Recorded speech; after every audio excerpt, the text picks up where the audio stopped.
We're going to go through how to perform passive range of motion and stretching on Dustin's legs. These should be done at least once a day. Twice is preferred, but if it gets done at least once, then that should be adequate. The first is calf stretch and ankle range of motion.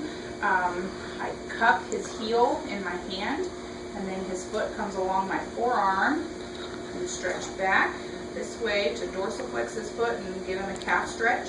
I hold each stretch for about 30 seconds and do it 3 times.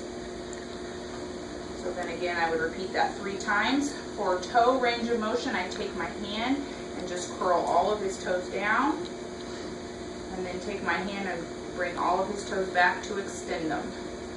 Again, 3 times, 3 to 5 times is fine. You don't really need to stretch the toes, just range them. We did the ankle, again, 3 to 5 times. Then I would bring his knee up to his chest. For hip range of motion, he gets spasms every now and then, so if you move slowly, the spasms will be less. If he gets one, I just pause and wait for it to pass and then continue on. So knee to chest, come up this way, hold the stretch for about 30 seconds, come back down, repeat 3 to 5 times. For hamstring stretch, I bring his thigh about a 90-degree angle, then I cradle his leg here, cradle his calf, and straighten his knee.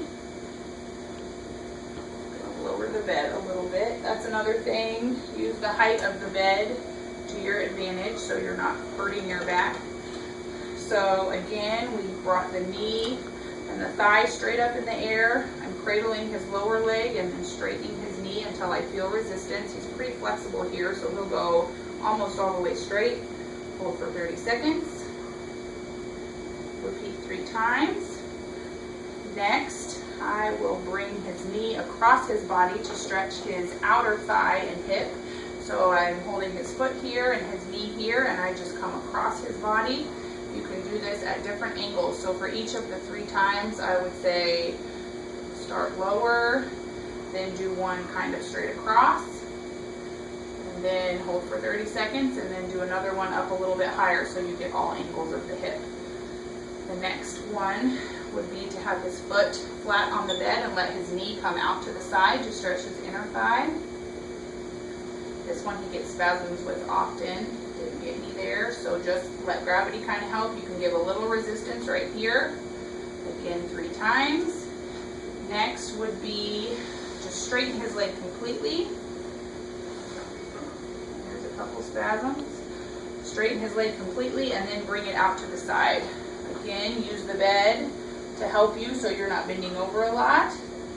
Stretch his leg, hold for 30 seconds. Repeat 3 times. Those are the most important ones, and again, at least once a day, preferably twice a day.